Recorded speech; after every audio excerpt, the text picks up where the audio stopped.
Est-ce que nous sommes dans la joie ce matin? Est-ce que nous sommes vraiment dans la joie? Est-ce que quelqu'un peut manifester sa joie ce matin?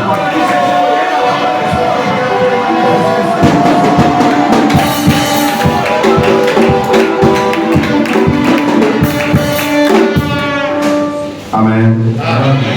Voilà, Dieu va nous parler ce matin. Parce qu'à chaque fois quand il nous réunit, c'est parce qu'il a de bonnes choses pour nous. Aujourd'hui, nous allons parler des 5 verbes qui nous gardent dans la sanctification. Bien-aimé, Dieu est saint. Si nous voulons marcher avec lui, si nous voulons demeurer en lui, si nous voulons avoir la vie éternelle, nous devons demeurer dans la sanctification. Voilà pourquoi nous allons parler aussi aujourd'hui plutôt de 5 verbes qui nous gardent dans la sanctification. Nous allons lire Genèse chapitre 3 à partir du premier verset. Genèse 3 à partir du premier verset. Les serpents étaient les plus rusés de tous les animaux des champs que l'Éternel Dieu avait fait. Il dit à la femme, Dieu a-t-il réellement dit, vous ne mangerez pas de tous les arbres du jardin? La femme répondit au serpent, nous mangeons du fruit des arbres du jardin. Mais quant au fruit de l'arbre qui est au milieu du jardin, Dieu a dit, vous n'en mangerez point et vous n'y toucherez point, de peur que vous ne mouriez. Alors le serpent dit à la femme, vous ne mourrez point, mais Dieu sait que le jour où vous en mangerez, vos yeux s'ouvriront et que vous serez comme des dieux, connaissant les biens et les mal. Parole du Seigneur.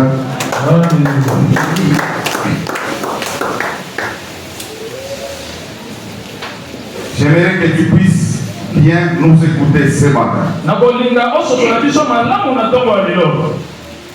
Il y a des verbes qui peuvent t'aider afin que tu demeures dans la sanctification. Nous commençons avec le premier verbe, c'est le verbe écouter. Écouter veut dire prêter attention à ce qu'on te dit.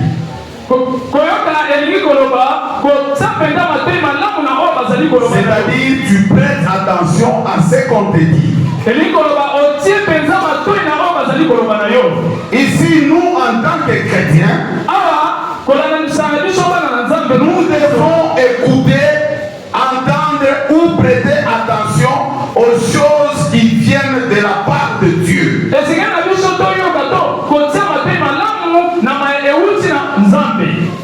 Pourquoi?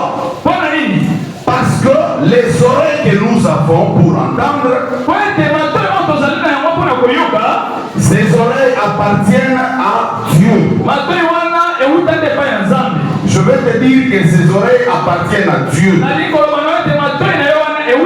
Pourquoi? Parce que toi, tel que tu es là, tu n'as créé aucune oreille sur ton corps.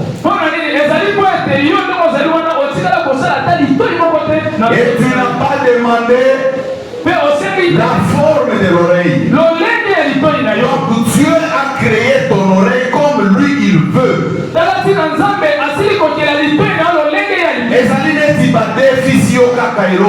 comme si on t'a apprêté quelque chose. Ça ne t'appartient pas. Parce que c'est Dieu qui a créé l'homme. C'est-à-dire que cet homme appartient à Dieu. Cet homme ne s'appartient pas lui-même. C'est-à-dire que tout ce qui se trouve sous ton corps appartient à Dieu parce que c'est Dieu qui a créé ce corps. Alors l'oreille que tu as sur ton corps, cette oreille appartient à Dieu. Voilà pourquoi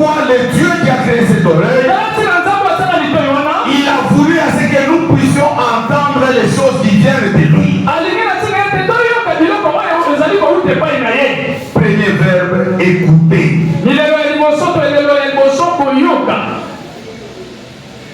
Écouter. Toi, tu entends quoi? Qui te parle aux oreilles que Dieu avait créées?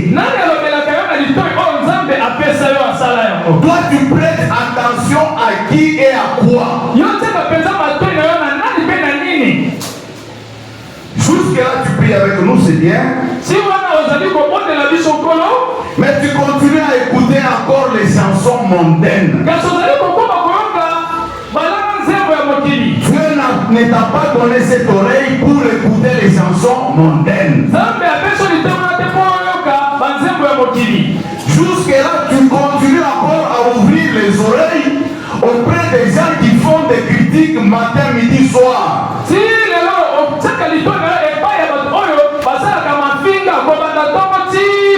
Et tu fais aussi des commentaires. Tu mets beaucoup de temps à suivre des informations qui n'édifient pas. À la place d'écouter la parole de Dieu, tu dois te décider aujourd'hui pour savoir ce que tu dois désormais écouter. Tu n'es pas là pour écouter n'importe quoi. Tu n'es pas là pour écouter n'importe qui. L'oreille, c'est pour les choses de Dieu. Pour les bonnes choses. La Bible nous parle du serpent qui parlait à Ève. Le serpent a parlé à Ève. Ève a prêté son attention au serpent. Elle a mis son oreille pour écouter ce que le serpent lui disait. Alléluia. Amen. Et vous connaissez la suite. Ève a prêté l'attention à ce que le serpent disait. Les choses qui ne viennent pas de Dieu. Mais elle écoutait et puis elle discutait même avec les serpents. C'est comme toi aujourd'hui. Tu écoutes aussi les choses qui ne viennent pas de Dieu. Et tu discutes aussi avec les gens. Et tu fais aussi des commentaires. Tu discutes comme Ève parlait aussi. Bien-aimé, Dieu ne t'a pas donné l'oreille pour que tu puisses écouter ce que tu écoutes. Dieu ne t'a pas donné l'oreille pour que tu puisses entendre ce que tu entends. L'oreille, c'est pour écouter les bonnes choses. C'est pour écouter les choses qui édifient. C'est pour écouter les choses de Dieu. Les choses de Dieu, c'est-à-dire là où on parle de l'amour. Là où on parle de l'intégrité. Là où on parle de la sanctification. Quand toi tu es quelque part, là où on ne parle pas de ces choses, là où on parle des choses du diable, toi il faut fermer ton oreille. Toi tu ne peux pas écouter ces choses. Parce que quand tu vas écouter ces choses, ça va te pousser à les faire. Alléluia. Amen. Quand tu écoutes pour les faire. C'est comme ça que quand tu écoutes la musique mondaine, à un certain moment tu commences même à bouger les pieds. Parce que tu as écouté. Quand tu écoutes, tu dois mettre en pratique. Alors toi tu écoutes quoi? Laisse-moi te dire ce matin que Dieu ne t'a pas donné ces oreilles que tu as pour écouter les choses qui ne disent pas. écouter les choses qui n'édifient pas. Il t'a donné ce soleil pour écouter les bonnes choses. Les choses qui viennent de Dieu. Genèse chapitre 3 verset 6. La parole de Dieu nous dit ceci. La femme vit que l'arbre était bon à manger et agréable à la vue, et qu'il était précieux pour ouvrir l'intelligence, et le prix de son fruit, et en mangea, et en donna aussi à son mari qui était auprès d'elle, et il en mangea. Là nous parlons du deuxième verbe. C'est le verbe voir. Le premier verbe c'était écouter. Ici, Ève avait écouté. Elle a écouté ce que le diable lui a dit. Elle a écouté ce que le serpent lui a dit. En deuxième position, la Bible nous dit, elle vit. Quand elle a vu que l'arbre était agréable, et qu'il fallait bien manger le fruit, c'est la vision. C'est voir. Voir, c'est-à-dire percevoir les images, les objets par l'essence de la vue. Alléluia. Amen. Voir, c'est-à-dire que tel que nous sommes en train de parler là, quand tu nous fixes tes yeux, tu nous vois. Laisse-moi te rappeler encore que les yeux que tu as sur ton corps ne t'appartiennent pas. Ces yeux-là appartiennent à Dieu. C'est Dieu qui a créé ces yeux. C'est comme ça que les uns ont les gros yeux et ça fait leur beauté, et les autres ont de petits yeux, ça fait leur beauté, et les autres ont les yeux comme s'ils dormaient, ça fait leur beauté. C'est Dieu qui a créé ces yeux. Toi tu n'as pas demandé à ce qu'il puisse te créer cette forme de Dieu. Voilà pourquoi je te rappelle encore que ces yeux-là appartiennent à Dieu. Alors Dieu t'a donné ces yeux pour commencer à voir les bonnes choses, les choses qui viennent de Dieu. Mais toi tu regardes quoi? Toi tu vois quoi? Les yeux. Ève avait écouté. Et après elle a vu. Il y a des choses que toi tu écoutes. Et après tu vois. Bien aimé. Les sous-monnaies et Salema. Le péché tel qu'il est. Et Zalaka et les sous. C'est vraiment goûtant. On fait ça en cachette. Les sous. Le péché. Ève avait vu que c'était le fruit de cet arbre était agréable pour on l'avait dit cela, il l'a regardé puis il vit. C'est comme toi les choses qu'on te raconte. Et puis tu regardes aussi.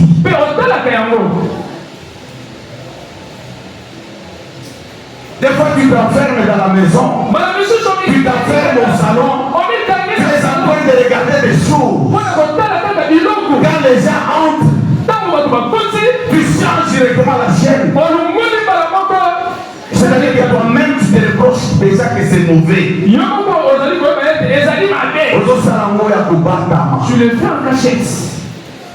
Quand tu t'enfermes dans la chambre, tu as ton téléphone, tu connais les images que tu regardes. Et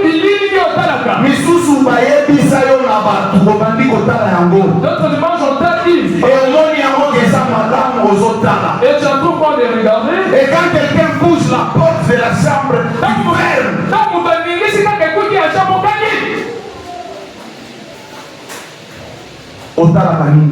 Tu regardes pas. Il y a des gens qui vont aller même voir moi ça sont chocolat. Il y a des gens qui voient même les Nous doit aller kokende kobatama. Batuamona ete. Donc asobatama ete asosala makambo amabe. Asobatama pour qu'il y ait des kotala. Atama. Misu nzamba pesa yo pona makambo wana te. Les aides que Dieu t'a donné, c'est pas pour ce genre de choses. Qu'est-ce que tu regardes avec ses yeux? Les choses que tu regardes ne vont pas te garder dans la sanctification. Les choses que tu écoutes qui ne viennent pas de Dieu ne vont pas te garder dans la sanctification. Qu'est-ce que tu regardes? Les choses qui n'édifient pas. Les choses qui n'édifient pas. Et surtout que le diable a beaucoup travaillé sur la nouvelle technologie. Les gens qui ont des téléphones, il faut faire très attention. Parce que vous allez devenir esclaves de ces choses que le diable commencera à vous proposer. Les mauvaises choses. Qu'est-ce que tu regardes? Est-ce que ce que tu regardes édifie? Est-ce que tout ce que tu regardes peut te garder dans la sanctification?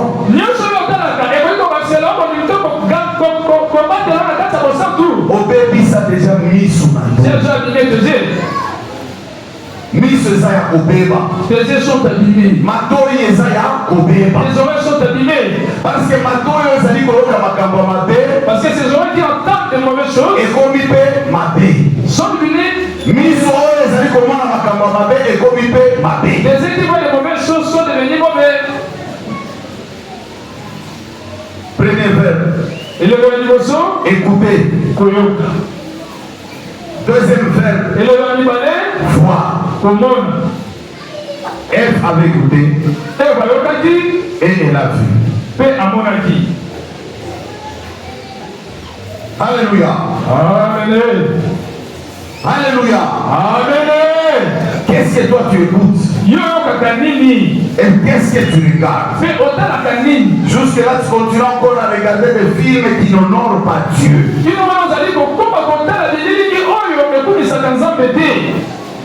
Dieu te parle ce matin pour que tu saches qu'est-ce que tu peux regarder et qu'est-ce que tu ne peux plus regarder.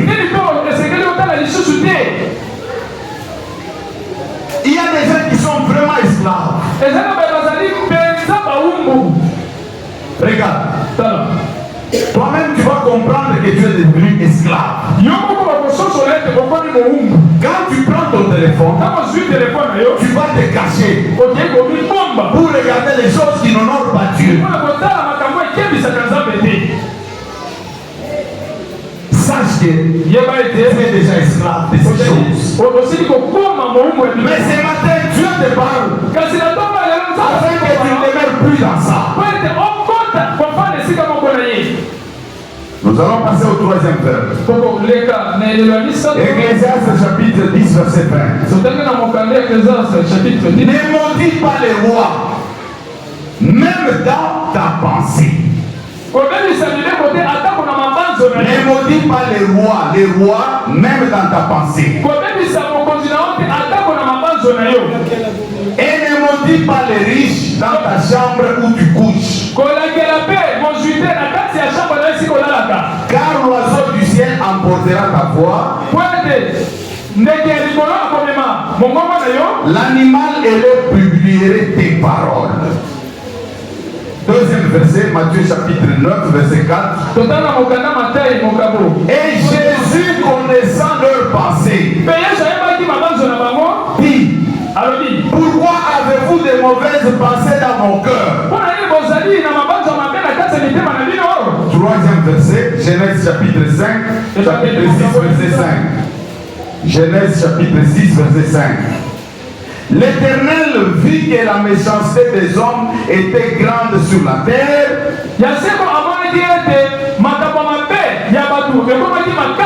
Et que toutes les pensées de leur cœur se portaient chaque jour uniquement vers le mal. Troisième verbe. Penser. Penser. Toi tu penses à quoi? Tu as écouté, tu as vu, et tu penses à quoi?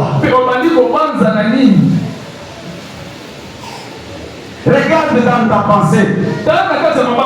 Est-ce que tu penses, est-ce que tu médites les choses de Dieu, ou bien tu penses à des mauvaises choses? Tu penses à faire du mal à quelqu'un. Tu penses à dire du mal à quelqu'un. Tu penses à empoisonner même quelqu'un. Tu penses à raconter des faussetés sur quelqu'un.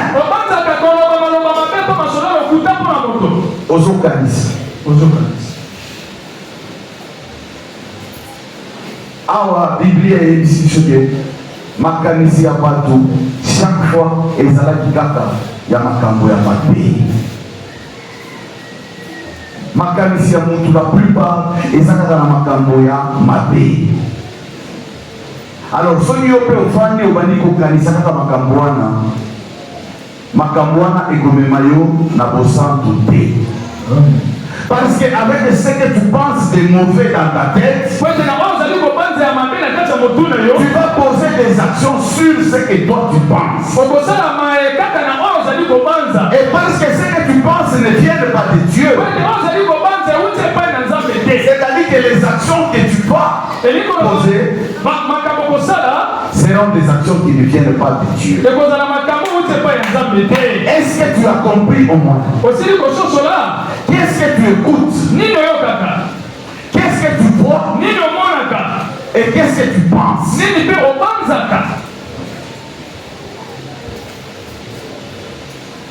Ève, quand elle avait vu, quand elle avait entendu d'abord, elle a vu et elle a pensé. Dans sa tête, elle pensait, elle s'est dit oui, nos yeux vont s'ouvrir et je vais donner aussi les fruits à mon mari. C'était dans sa pensée. Est-ce que tu peux penser en une fois pour faire du bien à quelqu'un? C'est ce que Dieu veut. Est-ce que tu peux penser en une fois pour bénir quelqu'un? Est-ce que tu peux penser en une fois pour faire l'œuvre de Dieu? Est-ce que tu peux penser en une fois pour sauver quelqu'un? Ce sont les choses qui doivent être dans notre pensée. Pensez à l'intégrité. Pensez à la sanctification. Mais toi tu penses à quoi? Toi tu penses à quoi, bien-aimé? Tu médites des choses qui ne viennent pas de Dieu. Tu penses souvent à quoi? Tu médites toujours à faire du mal. Des fois tu peux être ici à l'église. Tu es ici à l'église. On prêche la parole de Dieu. Mais Dieu te parle maintenant. Parce que ta pensée n'est pas ici. Donc Dieu adresse cette parole à toi. Parce que ta pensée n'est pas ici. Tu es en train de penser quand nous allons terminer. C'est que tu vas le faire. Parce que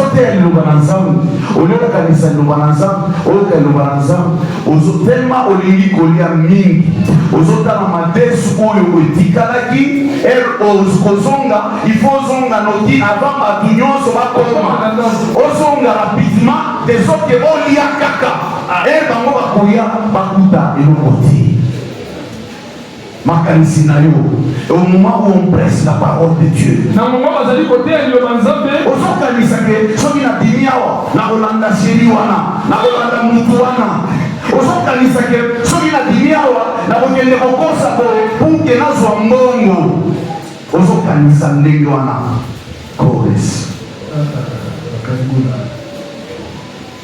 Pourquoi tu penses à ces choses? Voilà pourquoi Dieu te parle ce matin. Pour te dire que toi tu n'es pas là pour penser à ces choses. Écoute la parole de Dieu. Pense aux choses de Dieu. Médite les choses de Dieu. Cultive les bonnes choses dans ta pensée. Donc,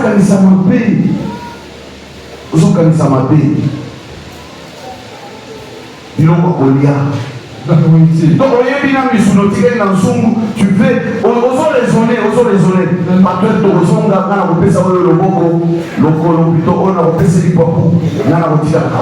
raisonner. C'est dommage. Tu penses à quoi, bien-aimé?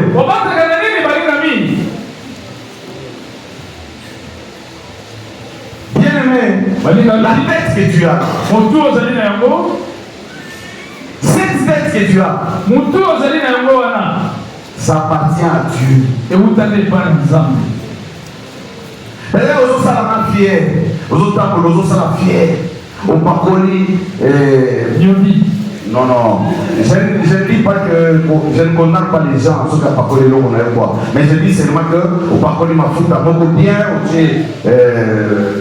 vaseline et tout ça. Vous allez bien au Taïga Abbas. Je ne vais pas faire la vaseline. Aujourd'hui, c'est la fière na Moutouana, il y a yo kututé.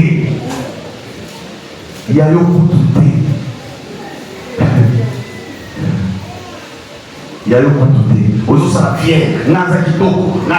Ah bon, yo za kitoko yo. Ok, mais aujourd'hui, c'est kitoko là dans le magasin na mbongo na yo. Naza kitoko zo finga papier ça m'a payé. Asa na solo munene, asa na mutu munene. Yo, ozo finga batu ndengo wana.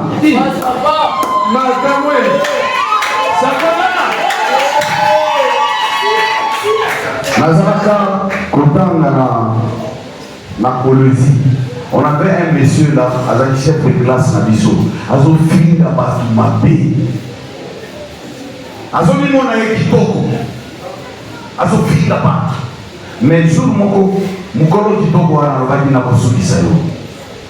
Akei soki wapi kuna kendeki babeti bakati solo. Donc ça dit que ezateli bakati bakoki kotonga non bakati elongwe. Donc atikala ndenge wana. Donc bato bazomona lidusu awo. Mukolo nzoto wana ozosala ngo fier. Soki alobi lelo alongolana eloko moko ozosala ngo fier kokambo. Okobanda kobatama.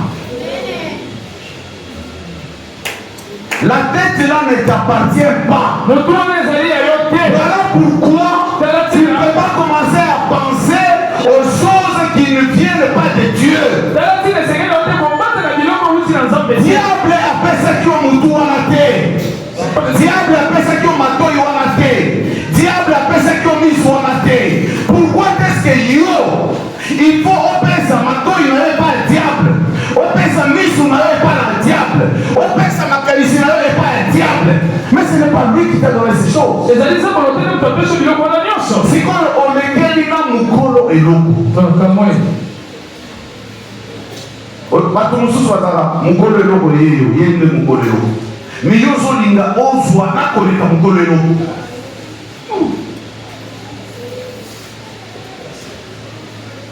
La tête là ne t'appartient pas. Ça appartient à Dieu. Voilà pourquoi tu dois commencer à penser les choses sur les choses qui viennent de Dieu.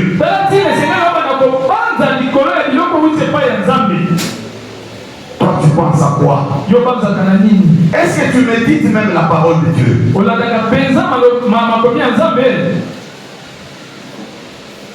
Est-ce que tu médites même la parole de Dieu? otanga kata liloba na nzambe yo ozotanga biloko mosusu soyebate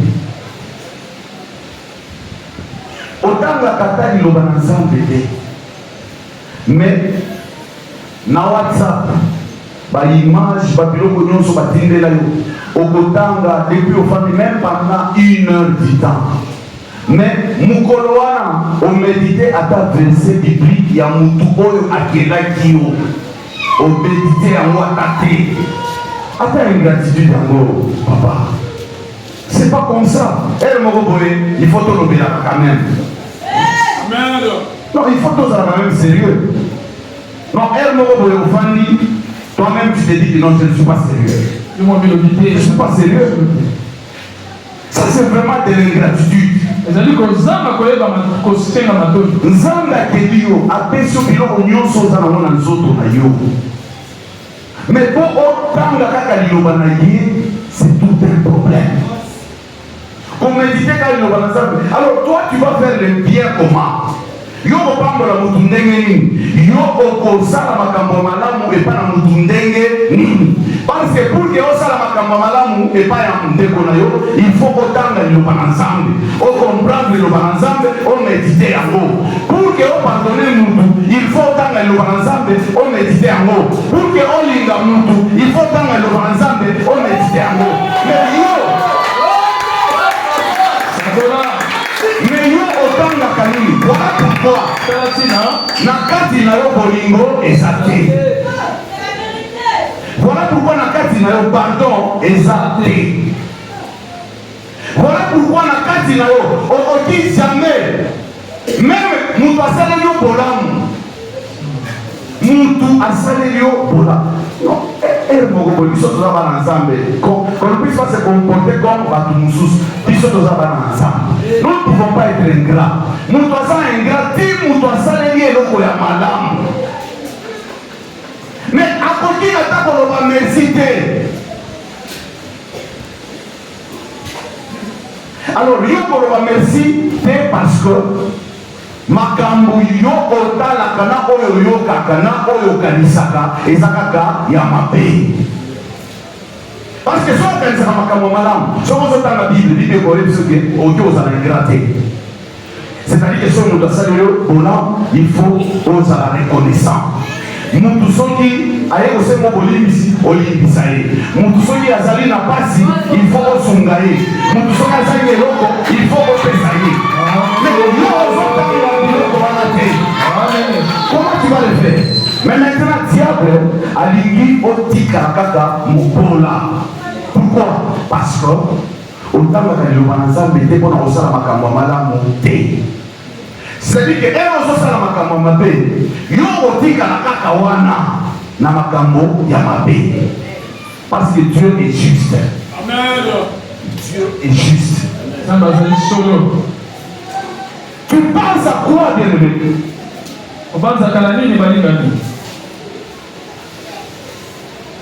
La tête, c'est la tête de Dieu. Voilà mon colon oyo ya desidaka que mutuana mutu ekolala na se ataso osali ndenge nini, ataso okende na Maroc, ataso okende na États-Unis, ataso okende na Belgique, ataso okende wapi. Soki mukolo mutu wana alobi mutu oyo ekolala na se lelo ekolala na se. Sikoyo osala fier na mutu wana mpona nini? Oleokanisa makambo ya oyo mukolo mutu wana pesa yo.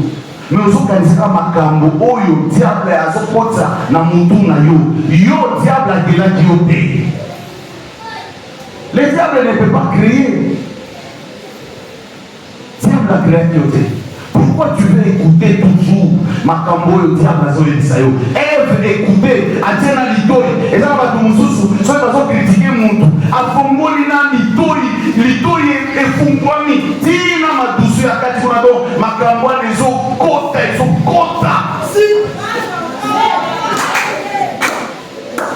Après sikoyo abandi kotala wana soki akolata ba lunette ya minene soki po amona kaka bien. Et après abandi est-ce qu'on organise ça? Et l'on va y ça. Parce que c'est un yogi, c'est un monde. Aux autres, si moi, ça veut le canaliser là. Aïe, bioté.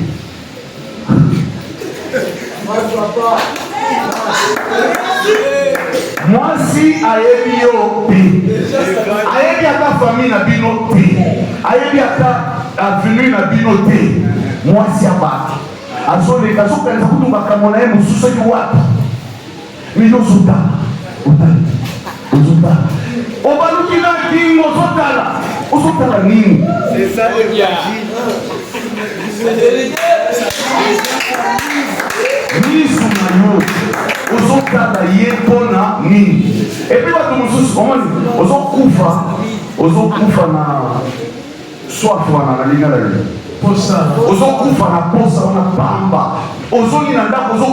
tu vois comment tu te tortures pour rien. Moi, si on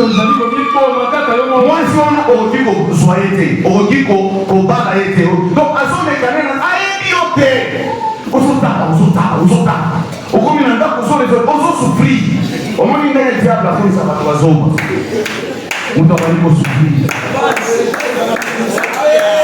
Après, si on diable a été sur le nom aussi, ça pose à nous, qui est le besoin, qui est le besoin, qui est le besoin. À cause, il y a des gens au monarchie. Qu'est-ce que toi tu regardes? Qu'est-ce que tu regardes? Moi, si, n'a pas ce conseil. Moi, si on veut dire, bataille a été 2 fois. Bataille a été 2 fois. Si on a 2 fois, il y a 2 fois. Mais les gens ont dit que on a 2 fois. Mobile a monté, mobile a battu, total 2 fois. Amen. On a dit que les canisiers vont dire ma bête.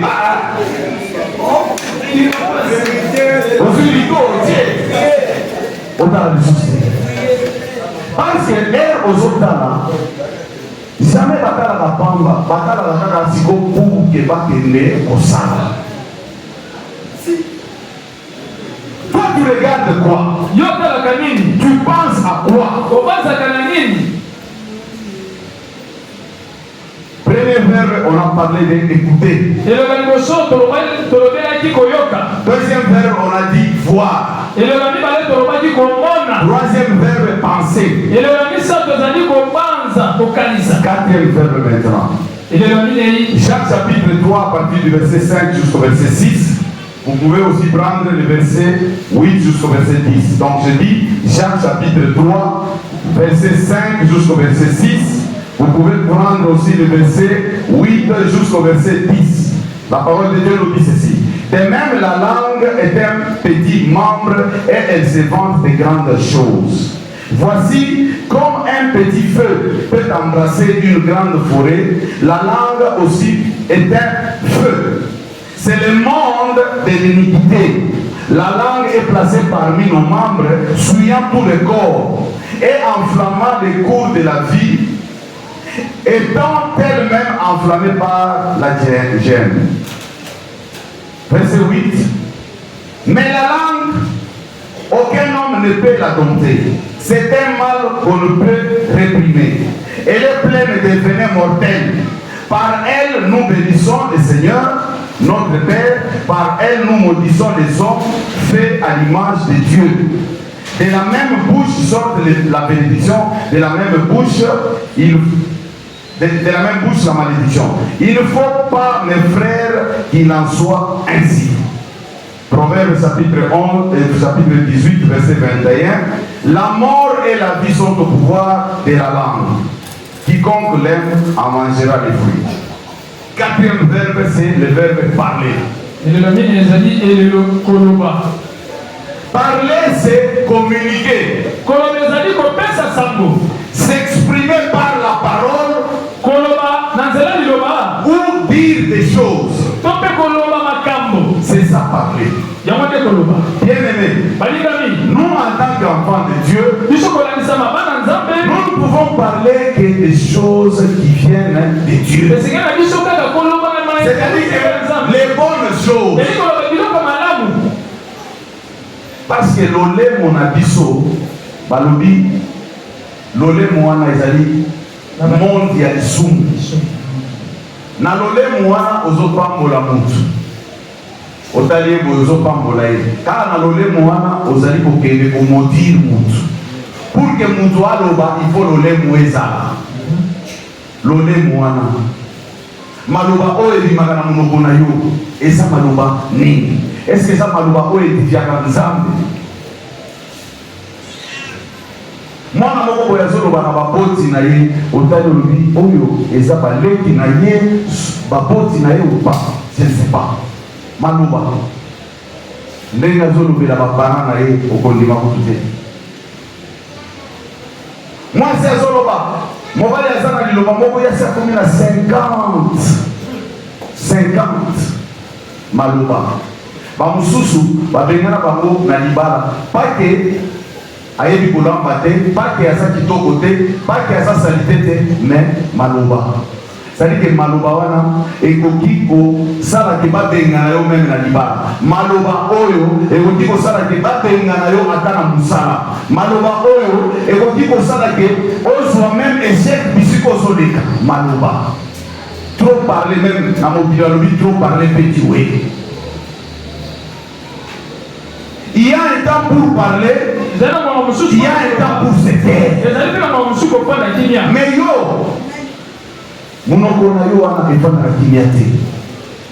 Soki efandi kimia peut-être oza na nzala.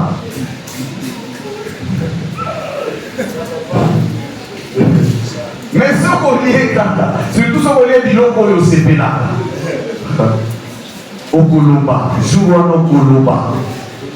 Mais si on a un makamoni, est-ce que makamoni est un makamoni?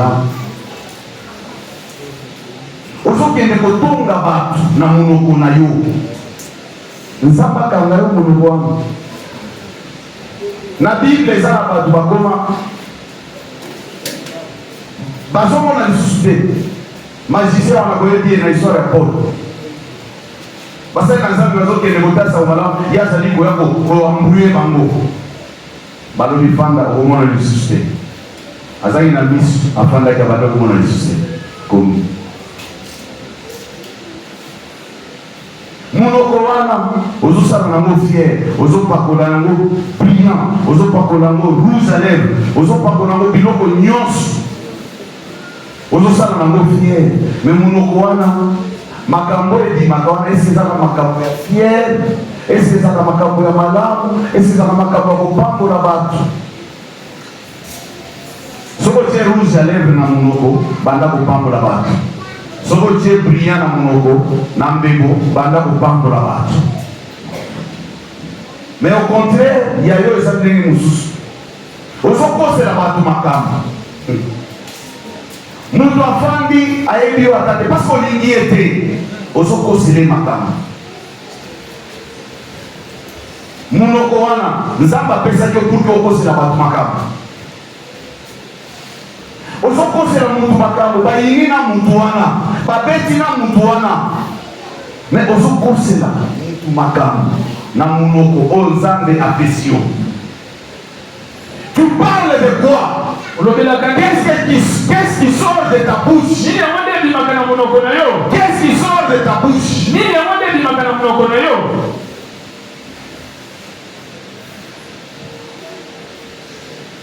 Tu parles trop. Même Batunion Sobayebi, Ada na quartier, Ada na Libongo, Bisiko Kedaka, Ada na Moussala, Batwayebi Yolobaka trop. Des fois, aux Olobana pour ne rien dire. Nzamba pesa monoko pona makambo wana te. Banda kopambola bato na monoko wana. Parce que la Bible nous dit kala na monoko wana lipambola ezali kobima. Kala na monoko wana malédiction ezali kobima. Ezala boyete pona biso bana na Nzambe. Ozokosa mutu ngana lingio ozoloba ya monoko ngana lingio. Kolinga ce sont les actions et les actes. Amen. Pardon, Ngai, n'a besoin de bisanga te que olingi Ngai.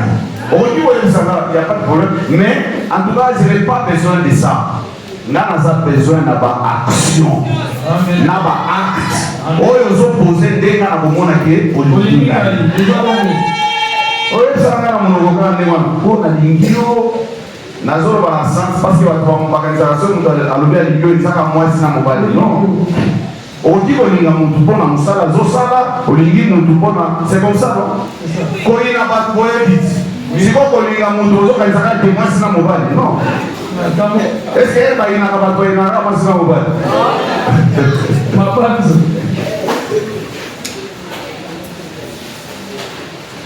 tu parles de quoi? Avec ta langue, tu es là seulement pour blesser les gens. Tu es là pour inventer des choses. Munoko yango depuis Nzamba pesa munoko pe munoko yango Nzamba pesa munoko kitoko. Alléluia. Amen. Nzambe apesa yo munoko kitoko.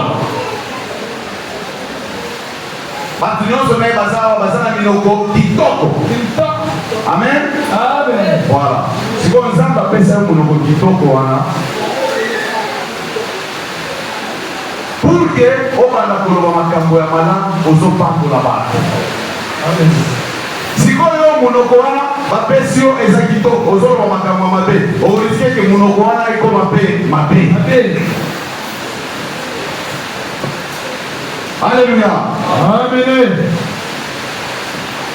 Munoko yango eske olobelaka ata yango nazoloba ingratitude moko boye ata soki ozongi lelo na ndako pardon soit à 5 minutes pendant la matite, dans la vraiment, est-ce que vous avez ingratté envers Dieu? Nzambe apesa yo monoko wana. Mais olobaka makambo ya Nzambe na monoko wana te. Na monoko wana eza na makambo ya bawera, makambo ya Messi, makambo ya poli. C'est pas mauvais de parler de ces choses au niveau de l'Obango, je ne condamne pas les gens. Mais ozoloba makambo wana lobaka mpe makambo ya Nzambe. Sikoyo ozolobaka makambo wana makambo ya Nzambe olobaka te. Olingi Nzambe atelemela yo boye pour que ayebisa yo tala nakobotolo monoko wana nakobotolo miso wana pour que ocomprendre. Alléluia. Amen. Alléluia. Amen. Quand Dieu te donne la bouche, apesona lolemo, apesona bandebo minu biloko nyonso na kati, obanda kokende koteya sango malamu. Parce que Nzambe na liloba na ye alobi na biso allez prêcher la bonne nouvelle. Kokende koteya sango malamu. Bato babongola mitema baya ebana ye. Mais toi, qu'est-ce que tu fais de cette bouche? Qu'est-ce que tu fais de cette bouche? Est-ce que tu parles de Dieu? Est-ce que tu parles de Dieu? Dieu t'a donné cette bouche pour parler des choses qui viennent de Dieu. Pour aller prêcher aux gens la bonne nouvelle. Alléluia. Amen. Est-ce qu'on se comprend? Quatrième verbe, on a dit parler. Pour terminer, nous prenons Genèse chapitre 3 verset 6. La parole de Dieu nous dit ceci. La femme vit que l'arbre était bon à manger. La femme a vu que l'arbre était bon à manger et agréable à la vue et qu'il était précieux pour ouvrir l'intelligence. Elle prit de son fruit et en mangea. Elle donna aussi à son mari qui était auprès d'elle et il en mangea. Les yeux de l'un et de l'autre s'ouvrirent. Ils connurent qu'ils étaient nus et ayant cousu des feuilles de figuier, ils s'enfuirent des ceintures. Bien-aimés, ici, la femme a commencé par écouter. Quatrième verbe, c'est le verbe faire. Cinquième verbe plutôt, c'est le verbe faire. La femme a commencé par écouter. Elle a écouté ce que le serpent lui a dit. Après, elle a vu. Elle a vu que le péché là était bon pour consommer.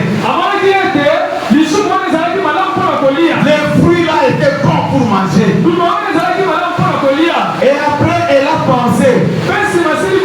Comment est-ce qu'elle pouvait donner aussi à son mari? Elle a pensé dans sa tête qu'il faut aller parler à son mari. Elle a pensé d'abord. Et je pense qu'elle est allée parler à son mari. Parce que je suppose qu'elle pensait pour savoir comment convaincre son mari. Parce que quand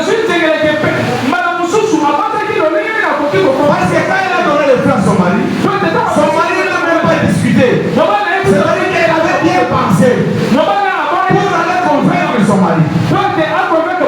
Elle a pensé et je pense qu'elle a parlé à son mari. Parce qu'elle ne pouvait pas donner seulement le feu à son mari comme ça, mange. Je suppose qu'elle a parlé à son mari pour les convaincre. Parce qu'elle parlait avec les serpents, elle discutait, elle échangeait. Donc elle devait apporter cela à son mari. Donc je suppose qu'elle a parlé à son mari. Et son mari était convaincu et il a mangé les fruits. Verbe faire. Quand tu regardes, quand tu écoutes d'abord, tu vas regarder et après tu vas penser. Et après tu vas parler. C'est ça, passer à l'action. Faire. Faire, c'est-à-dire passer à l'action. À l'action de ce que tu as écouté. À l'action de ce que tu as vu. À l'action de ce que tu as pensé. Alléluia. Donc dans ce que Ève avait fait, pour arriver à tomber dans le péché avec son mari, elle a ces 5 verbes dans ce qu'elle a fait. Elle a écouté. Elle a vu. Elle a pensé. Elle a parlé. Et elle a fait. Faire, c'est-à-dire elle a donné maintenant les fruits à son mari. Makambo ozoyoka wana okomona yango, okokanisa yango, okolobela yango mpe bato mosusu mpe okosala yango. Voilà pourquoi il faut faire très attention pour ne pas écouter n'importe quoi. Parce que si tu écoutes les choses qui viennent de Dieu, tu vas les pratiquer, tu vas les appliquer. Mais si tu écoutes les choses qui viennent du diable, tu vas aussi les pratiquer, tu vas aussi les faire. Pourquoi toi tu écoutes toujours les choses qui viennent du diable? Parce que tu finiras par les faire.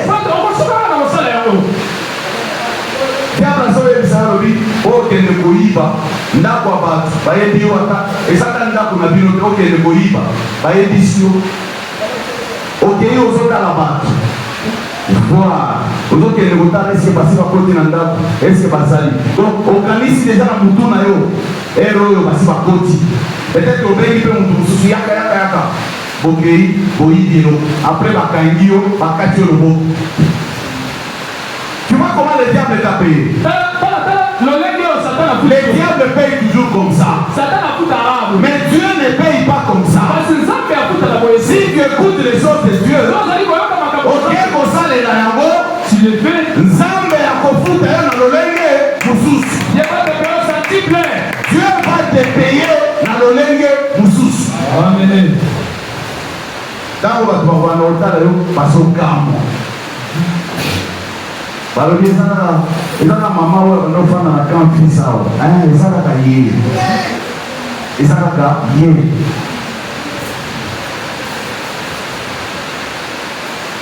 Ça, ce sont les choses de Dieu. Les choses de Dieu sont comme ça. Et ça, moi,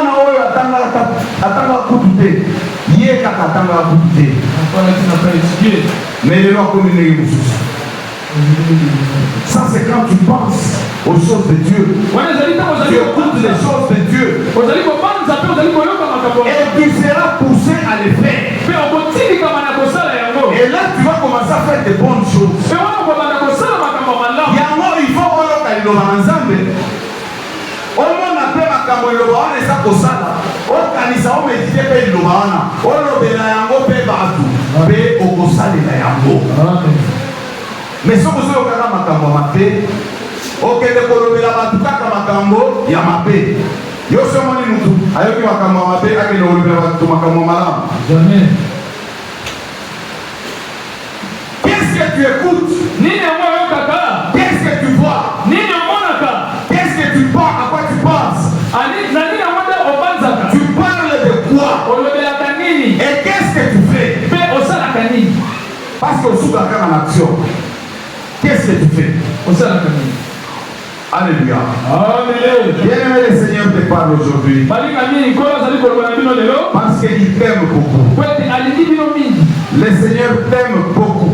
Tel que tu es là. Tel que tu es là. Dieu t'aime beaucoup. Voilà pourquoi il te parle. Afin que tu cherches la sanctification. Parce que dans Hébreux chapitre 12, verset 14, la Bible nous dit que recherchez la paix avec tout le monde et la sanctification sans laquelle personne ne verra le Seigneur.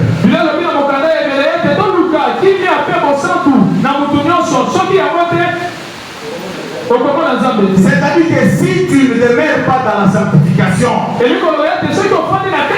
ne verras pas le Seigneur. C'est-à-dire que si tu ne demeures pas dans la sanctification,